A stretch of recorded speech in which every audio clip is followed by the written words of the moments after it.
Hola niños, ¿cómo están? Buenos días. Les habla su profesora Bárbara Suárez de Lenguaje y Comunicación. Esta es la primera vez que interactuamos de esta forma a través de una clase virtual, ¿cierto? Grabada en este caso. La idea es que sea una clase tan normal como las de siempre, solo que esta vez nos veremos a distancia. ¿Cuál es la idea del día de hoy? Que ustedes puedan retomar la, la rutina un poco y vamos aprendiendo cosas nuevas y vamos desarrollando las materias y los contenidos que corresponden a nuestra asignatura durante este año, ¿ya? Vamos a comenzar presentando los objetivos de la clase, que en este caso será conocer los objetivos y contenidos más relevantes de la primera unidad. Como por ejemplo, sabemos que nuestra unidad está ligada al tema del exilio, de la migración y de la identidad como tema central, en cuanto a las lecturas que hemos leído, en cuanto al tipo de literatura contemporánea, también al género narrativo y a los elementos que lo constituyen. Y veremos un contenido relativamente nuevo para ustedes, ya que yo les había dado una pincelada, pero sumamente encima. El tiempo en la historia y el tiempo en el relato, ¿ya? No es tan simple de comprender, pero para eso vienen algunos videos y más las explicaciones correspondientes de la materia y algunos ejemplos, ¿ya? Para que pueda quedar claro. También veremos, como yo les había mencionado, algunos recursos literarios que existen en la literatura contemporánea, y los juegos en el tiempo que utilizan los narradores para hacer que las historias tomen un rumbo distinto y sean más novedosas y entretenidas, como es el recurso de la caja china, ¿ya? Que creo que alcancé a mencionárselos al inicio de alguna de las clases. Para comenzar, nuestra unidad recibe el nombre de, o tiene como tema central, el exilio, la migración y la identidad. ¿Qué significa el exilio? Ya lo había preguntado yo en alguna guía que envié para casa, pero lo vamos a recordar. El exilio consiste en una pena, en el fondo, que expulsa o hace salir a una persona de un país o de un territorio. Por ejemplo, fue condenado al exilio, es decir, tuvo que salir del lugar en el que estaba, fue expulsado. La migración, movimiento de población que consiste en dejar un lugar o residencia para establecerse en otro país, ¿cierto? También otro tema de nuestras literaturas. Y la identidad, otro tema que también nos pertenece muchísimo, que tiene que ver con los rasgos o el conjunto de rasgos o características que tiene una persona y que nos permite distinguirla. Cada uno de nosotros posee una identidad distinta, ¿ya? ¿Cuál es la idea de mencionar estos tres conceptos tan relevantes? Que están enmarcados dentro de la literatura contemporánea, de la cual nosotros hicimos una investigación. También hemos leído sobre algunos autores, entonces es importante no olvidar estos conceptos, ¿ya? Tenerlos siempre ahí presentes, ya que vamos a repasar algunas técnicas de la narrativa contemporánea y algunas de sus características más importantes, ¿ok? Continuamos.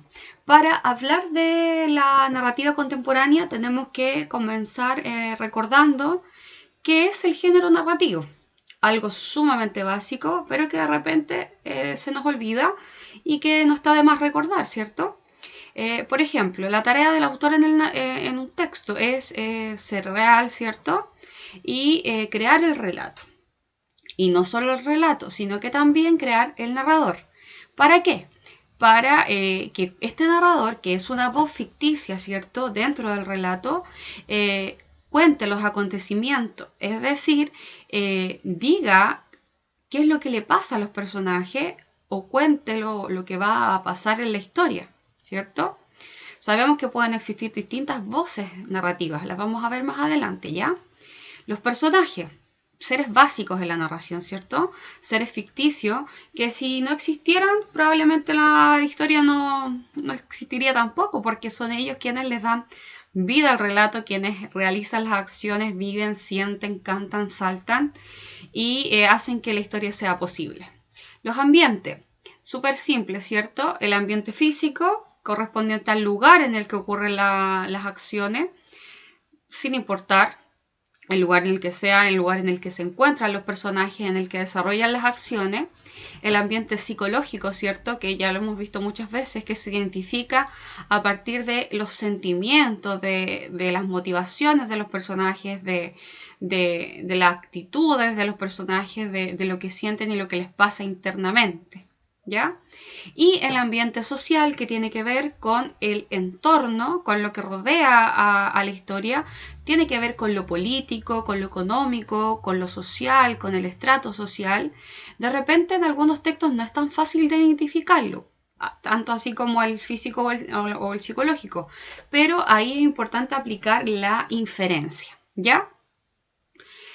Por último, el espacio, ¿ya? Que quizás sea algo nuevo, pero porque no lo hemos recordado nada más. El espacio es súper simple, tiene que ver con el lugar en el que se desarrollan las acciones y yo puedo tener tres tipos de espacio. El espacio abierto, por ejemplo, puede ser una cancha de fútbol, el patio del colegio, un ambiente cerrado, un espacio cerrado, que puede ser, por ejemplo, una habitación, una casa, la sala de clases, por ejemplo, la cárcel, sería un ambiente cerrado, y un espacio mixto.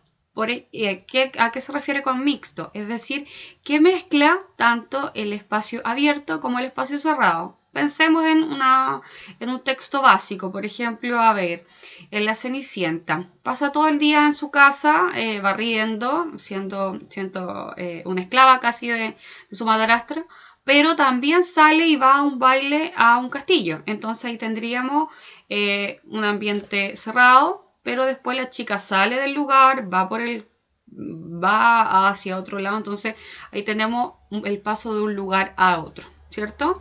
Entonces ahí podemos ver ambos tipos de ambiente, o de espacio en este caso. ¿Ya? Continuamos.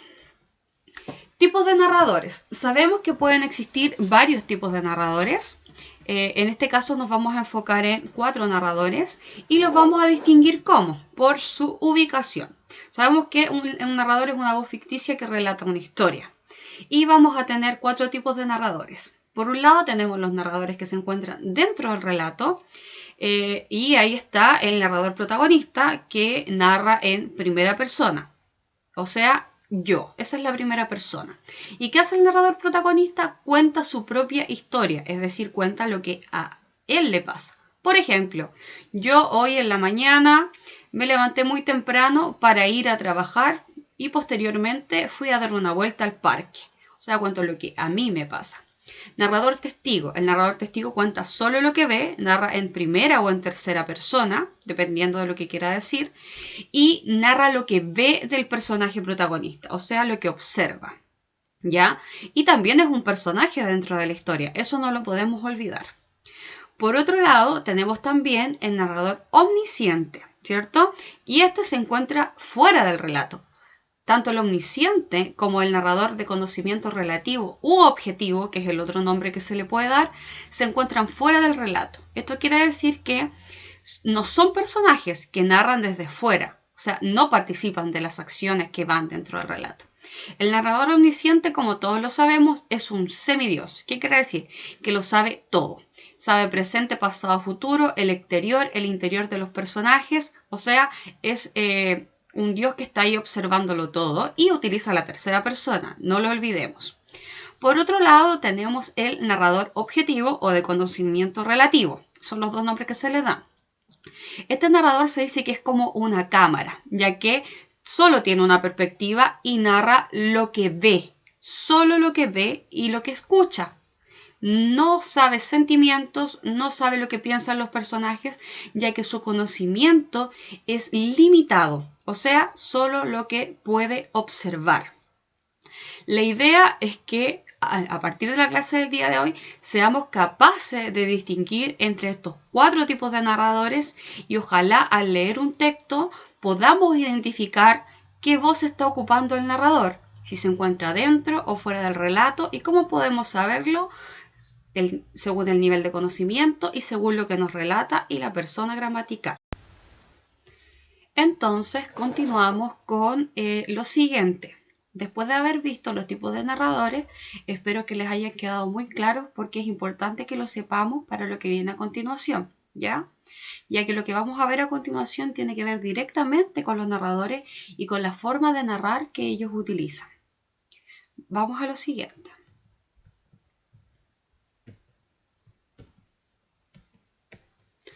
En una narración pueden existir dos tiempos. Está el tiempo en la historia y está el tiempo en el relato. La primera diferencia que hay que hacer en esto es lo siguiente. El tiempo en la historia son los hechos ordenados de forma cronológica, es decir, es la historia contada de manera ordenada. Inicio, desarrollo y final. Me levanto, salgo a trabajar, vuelvo a casa, en orden cronológico. Ese es el tiempo en la historia. En cambio, el tiempo en el relato es la disposición o el orden que el narrador quiere darle a la historia. Por ejemplo, estoy en mi trabajo y recuerdo lo que hice en la mañana, vuelvo a mi trabajo, me voy a casa, llego y me acuesto a dormir. Es exactamente la misma historia contada desde dos formas. Es decir, en el tiempo en la historia está ordenado de forma cronológica, en cambio en el tiempo del relato es la forma en que el narrador quiere contar la historia, ¿ya? Y puede contarla desde la forma que él quiera. Eso tenemos que entender, ¿ya? Seguimos. A continuación vamos a ver un video en donde se explica la diferencia entre el tiempo de la historia y el tiempo del relato, ¿ya? Así que pongamos mucha atención.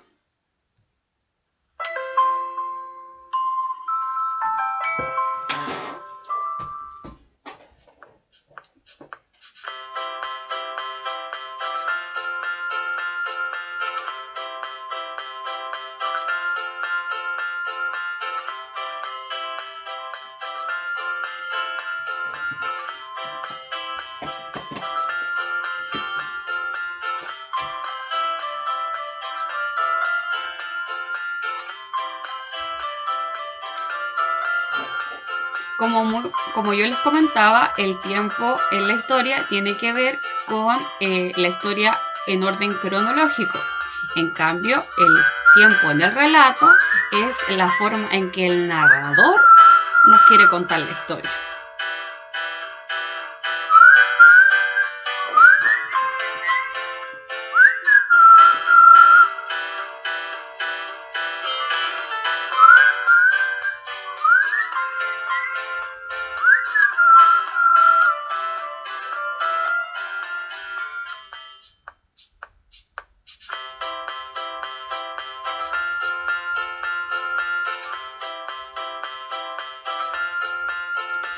Ahora vamos a ver un ejemplo en donde se cuenta la misma historia, pero en una se hace en el tiempo de la historia, es decir, de manera ordenada y cronológica.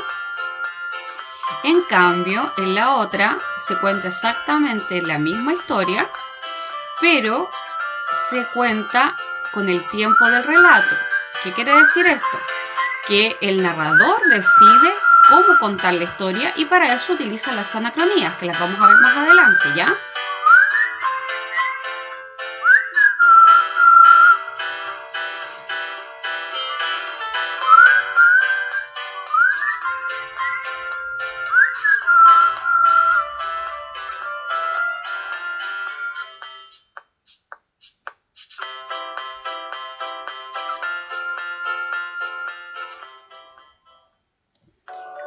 Ok, continuamos entonces. Recapitulando, podemos decir entonces que el tiempo en la historia es el orden que tiene una historia, el orden lógico, el orden cronológico. Y el tiempo en el relato, vuelvo a repetirlo, es el orden que el narrador quiere darle a la historia. Y para eso vamos a ver las anacronías más adelante, ¿ya? El tiempo en la historia se relaciona con lo siguiente, con el orden de las acciones, y este puede presentarse de las siguientes formas. Técnicamente, el tiempo en la historia está relacionada con el ab ovo. ¿Por qué? Porque esa es la historia que está relatada de forma ordenada desde principio a fin, es decir, inicio, desarrollo y final del relato. Otra técnica del tiempo de la historia, aparte del ab ovo, y otra manera de contar la historia, es la siguiente. Yo tengo el in media res. Ya lo había mencionado antes en algunas clases. Recuerden que el in media res es cuando la narración comienza, pero comienza desde la mitad de la historia. De ahí va hacia atrás, vuelve a la mitad y desde ahí en adelante se sigue narrando hasta que termine. O sea, es como si partiera desde el desarrollo, ¿ya? Y por último tengo el in extrema res, que esta técnica narrativa y literaria comienza la narración desde el final. Entonces parto desde el final de la historia y toda mi historia puede basarse en un recuerdo, ¿ya? Entonces tengo tres técnicas. Tengo el ab ovo, el in media res y el in extrema res para trabajar el tiempo en la historia, ¿ya? O sea, la distribución que la historia yo le quiero dar, el orden a las acciones, en el fondo que yo le quiero dar, ¿ya? Continuamos. El tiempo en el relato. El tiempo en el relato acá se vuelve un poco más complejo. ¿Por qué? Porque tiene que ver con la discordancia, es decir, la discordancia entre el orden cronológico de los acontecimientos que constituyen una historia y el orden en el que son contados por el narrador. O sea, acá toda la historia siempre va a tener un orden lógico, pero el narrador va a decidir cómo contarla, va a decidir de qué forma cuenta los sucesos, ¿ya? Y para eso utiliza las anacronías. Como por ejemplo, ¿cuáles? Las siguientes anacronías. Primero, ¿qué es una anacronía? Una anacronía es un salto en el tiempo, ¿ya? Una anacronía es cuando se rompe con una línea temporal y se salta en el tiempo. Ahora, ustedes tienen que entender que estamos revisando esta materia por lo siguiente, porque antiguamente no existían muchas formas distintas de narrar. Se narraba en orden cronológico. Sin embargo, en la narrativa contemporánea surgen y nacen estas técnicas narrativas llamadas anacronías, como lo son la analepsis y la prolepsis. Ahí tenemos dos distinciones. La analepsis son anacronía, es decir, son saltos que van hacia el pasado, ¿ya? Y ahí en las anacronías de la analepsis yo voy a tener dos tipos de técnicas. Voy a tener el flashback y voy a tener el raconto, ¿ya? Y por otro lado voy a tener anacronías llamadas prolepsis y estas van a ir hacia el futuro. Y voy a tener dos tipos de anacronías también. Voy a tener el flash forward y la premonición. Estas cuatro técnicas narrativas que tienen que ver con la variación en la forma de contar la historia, es decir, que están relacionadas con el tiempo en el relato, es decir, con la forma en que el narrador quiere contar las historias, son nuevas y son utilizadas por muchos autores contemporáneos hoy en día.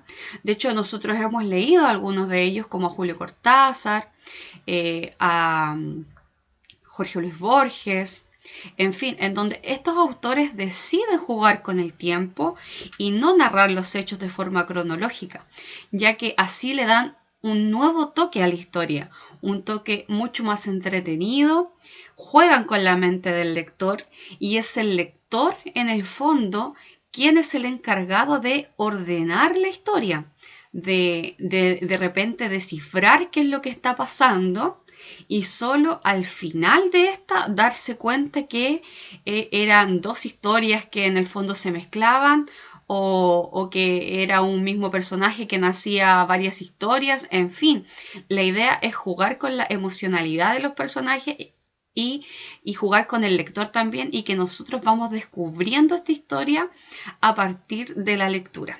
Ahora vamos a ver un video que nos va a explicar esto para que se entienda mejor, ¿ya? Comenzamos, niños. Vamos ahora a ver el siguiente video en donde ustedes van a poder distinguir las distintas anacronías que existen y sus características. Así que pongamos mucha atención, ¿ya?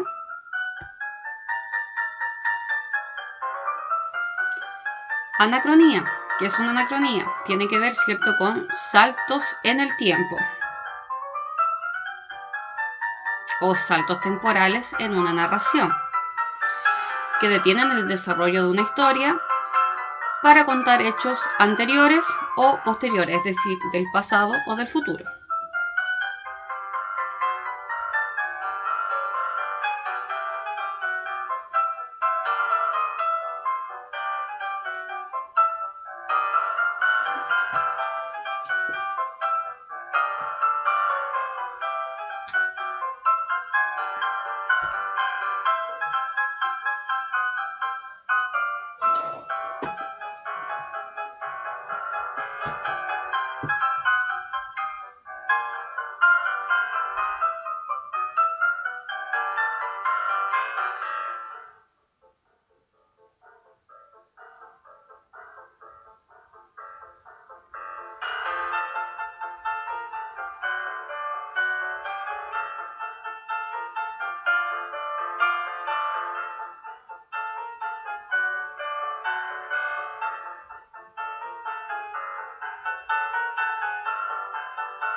Entonces, a partir de lo que pudieron observar ustedes en el video, podíamos darnos cuenta que las anacronías, vuelvo a repetir, son saltos en el tiempo, saltos que pueden ir hacia el pasado o hacia el futuro. Si son hacia el pasado y es un salto, se les llamará analepsis, y si son hacia el futuro se les llamará prolepsis. Estas son técnicas utilizadas en la narrativa contemporánea. ¿Qué quiere decir esto? Que antiguamente, si yo leía un texto, un cuento o un texto narrativo de cualquier índole, no aparecían o no eran tan comunes. Sin embargo, ahora, en la narrativa contemporánea, que está dentro de nuestra unidad, la literatura contemporánea, los autores han utilizado distintas y variadas técnicas, como por ejemplo el uso de anacronías, ¿ya? Dentro de la analepsis, como decíamos que es un salto al pasado, tengo dos tipos de saltos al pasado. Tengo el flashback, que es un salto breve al pasado, es decir, voy al pasado y vuelvo al presente inmediatamente. Es un recuerdo cortísimo. En cambio, el raconto es un recuerdo extenso al pasado, en donde probablemente incluso toda la historia puede basarse en un recuerdo, como por ejemplo la película tan clásica que es el Titanic, ¿ya? En cambio, la prolepsis, por otro lado, va hacia el futuro. Y existe el flash forward, que es un salto al futuro, pero un salto muy breve, muy abrupto, y vuelvo instantáneamente, ¿cierto?, o rápidamente al presente de la historia. Y está la premonición, que es un salto al futuro, pero extenso, ¿ya? Estas técnicas, la idea es jugar con el tiempo y jugar con la forma en la que yo narro la historia. O sea, están relacionadas directamente con el tiempo del relato, no con el tiempo en la historia. Recuerden que el tiempo en la historia es la historia ordenada lógicamente. En cambio, el tiempo del relato es la historia ordenada de forma desordenada, por decirlo de alguna forma. Y es ahí donde aparecen estas técnicas narrativas. Ahora, quiero que pongan mucha atención, porque acá aparece una nueva técnica narrativa en la literatura contemporánea. Ya no solo están las anacronías, y yo puedo decir, oh, está la analepsis y la prolepsis, el flash forward, el flashback, el raconto, la premonición. Aparece un recurso que se llama narración enmarcada. Este recurso, yo se los había mencionado en clase y también recibe el nombre de caja china. ¿A qué se refiere? A que hay un relato principal y dentro de ese relato principal aparece otra historia, ¿ya? O sea, es una historia dentro de otra historia, ¿ya? O sea, si yo me imagino una caja china, voy sacando una muñeca y dentro de esa muñeca hay otra, y otra, y otra, y otra, y otra. Y estas historias pueden estar relacionadas o no entre sí, pero en algún momento un personaje recuerda algo, ese recuerdo lo lleva a otra historia y así a otra historia y puedan aparecer muchas historias dentro de una historia, ¿ok? O sea, ahí el lector tiene la posibilidad de confundirse y de ir redescubriendo qué es lo que va pasando realmente en el relato. Y a esto se le da el nombre de caja china. También existe otro recurso literario llamado narración paralela o historia paralela, que cuando dos historias se unen en diferente tiempo y espacio, pero estas historias en algún momento, al final del relato, se unen entre sí. Como por ejemplo, ahí está La noche boca arriba de Julio Cortázar. Esta historia relata dos historias paralelas. La historia de un joven que tiene un accidente en moto y va al hospital y empieza a soñar que que él va corriendo por la selva y que lo van persiguiendo para ser sacrificado. Ambas historias van fluyendo al mismo tiempo, en donde el joven despierta, está en el hospital, sueña, está en la selva y así sucesivamente. Solo al final de la historia estas dos se unen y yo me puedo dar cuenta que estas historias paralelas son la misma, solo que el joven que realmente protagoniza la historia es el indio que corre por la selva y él es el que sueña que está hospitalizado. Y solo ahí puedo darme cuenta cuál es el verdadero protagonista y qué es lo que realmente le pasa a este hombre que finalmente es sacrificado, ¿ya? Quizás sea un poco difícil de comprender estas técnicas, ya que son nuevas y son utilizadas hace poco tiempo. Si yo pienso en Julio Cortázar, escribe netamente ahora, en los años 1950, entonces es una literatura realmente nueva, ¿ya? Generalmente se conoce el concepto de caja china como un concepto más informal de narrativa contemporánea y se dice que es una historia dentro de otra historia. Quedémonos con eso, niños, con el concepto de caja china y con el concepto de que la caja china es una historia dentro de otra historia, ¿ya? Páginas del libro para estudiar. Tenemos las páginas 139 y 141 en donde encontrarán los tipos de narradores y ejemplos de los tipos de narradores, ¿ya?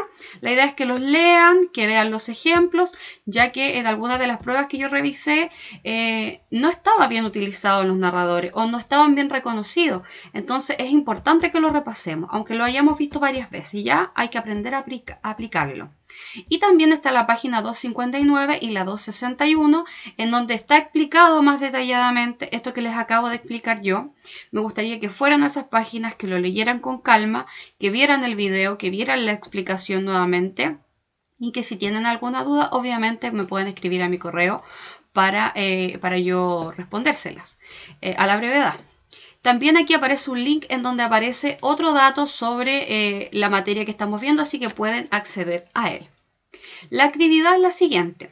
Tienen que leer un texto y analizar en este texto los siguientes aspectos que se mencionan ahí, ¿ya? Todos los que aparecen ahí ustedes tienen que identificarlo. Si el tiempo de la historia coincide con el tiempo del relato, describir los ambientes, identificar los espacios, la técnica utilizada, el tipo de narrador, etc. Ahí aparece el texto en el cual lo deben hacer, ¿ya? Por último, la actividad número 2, deben crear un microcuento de 10 líneas aplicando la caja china.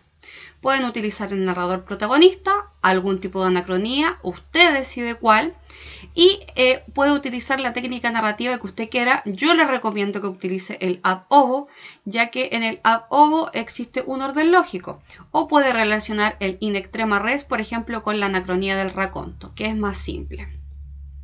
Nos vemos en una próxima clase, espero que estén muy bien, que hayan comprendido la materia. Un gran abrazo, cuídense mucho, que estén muy bien.